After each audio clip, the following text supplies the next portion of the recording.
राधे राधे, जय श्री कृष्ण। आज हम देखेंगे कि हमारा जो ग्रह है, जैसे कि बृहस्पति, शुक्र, शनि, सूर्य, बुध, क्या ये अपने केंद्र पे है कि नहीं।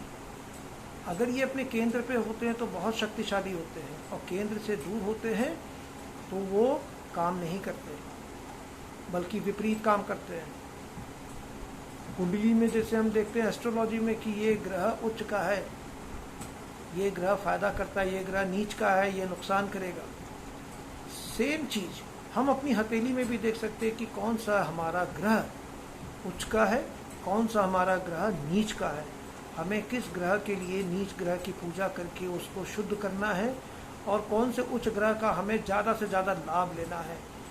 हमारा व्यापार हो, हमारा नौकरी पेशा हो, पढ़ाई लिखाई हो, तो उच्च का जो ग्रह होता है वो हमेशा फायदा करता चला जाता है। और हम देखना ये चाहिए कि हमारा कौन सा सबसे ज़्यादा केंद्र पे है। अब आप सोच रहे होंगे ये केंद्र, उच्च, नीच क्या है।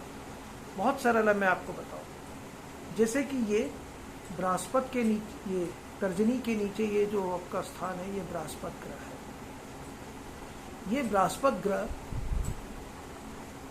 आप रेखाओं को ना देखें, जैसे कि अंगूठे का लोग पहले सिग्नेचर की जगह अंगूठा लगाते थे, अब तो खैर सभी लोग सिग्नेचर कर लेते हैं।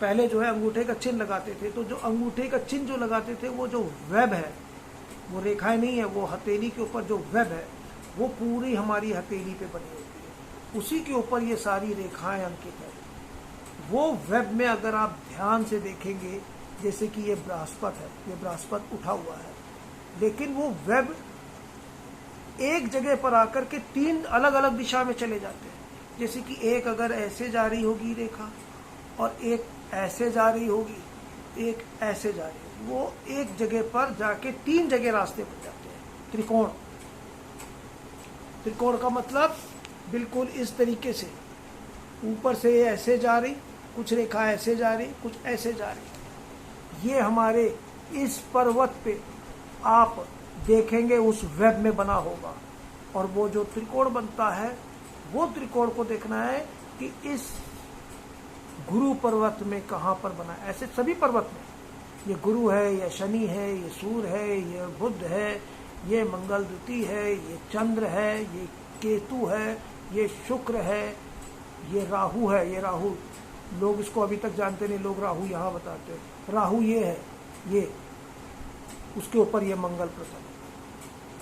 तो ये ग्रहों को सब में ये केंद्र होता है, और मुख्यतः ये केंद्र सिर्फ इन्हीं के देखे जाते हैं। अगर वो केंद्र ऊपर हुआ तो उसका बृहस्पति बहुत उच्च का है। उच्च का मतलब देवता के गुरु बृहस्पति है, वो बहुत ज्ञानी होगा, सत्य धर्म करने वाला होगा, सत्य कर्म करने वाला, और मंत्रों का ज्ञान रखने वाला, पूजा पाठ करने वाला, अद्भुत शक्तियां होती है उसके पास। और अगर कहीं उसी केंद्र पे ये पर्वत फूला हुआ हो, केंद्र पे ही फूला हुआ हो, बहुत नाम कमाता है, बहुत ज्ञान होता है, बहुत कुछ कर जाता है। और अगर केंद्र की जगह वो नीचे की तरफ फूला हुआ है, केंद्र बिल्कुल पचका हुआ है और नीचे की तरफ फूला हुआ है, बिल्कुल उसका अपोजिट उल्टा, बृहस्पति उसका बहुत नीच का है, इसको कहते हैं चांडाल योग। ये व्यक्ति बिल्कुल विपरीत होते हैं धर्म के, भगवान को गाली भी दे सकते हैं, कुछ भी कर सकते हैं। जो गंदे गंदे तांत्रिक आपको दिखते हैं वो सब यही होते हैं, बिल्कुल असुर। मौका पड़ेगा तो खुद भगवान को पूज लेंगे, और फिर भगवान को ही भस्मासुर की तरह भस्म करने की सोचेंगे। वो सिर्फ अपना वर्चस्व चाहते हैं। तो आप भी देख सकते हैं कि आपके कौन से ग्रह उच्च के हैं, कौन से ग्रह नीच के हैं। उच्च का ग्रह स्वग्रह ही तब होता है जब वो पर्वत अपने केंद्र पे फूला हो। केंद्र कोई मुश्किल काम नहीं है ढूंढना। ये वेब जो है ऐसे ऐसे तीन दिशाओं में फैल जाते हैं, और बीच में जो गैप हो जाता है उसको केंद्र कहते हैं। और केंद्र पे जो आपका ग्रह उठा हुआ हो गया, वो उसको आप फायदा निकालिए उससे। राधे राधे, जय श्री कृष्ण।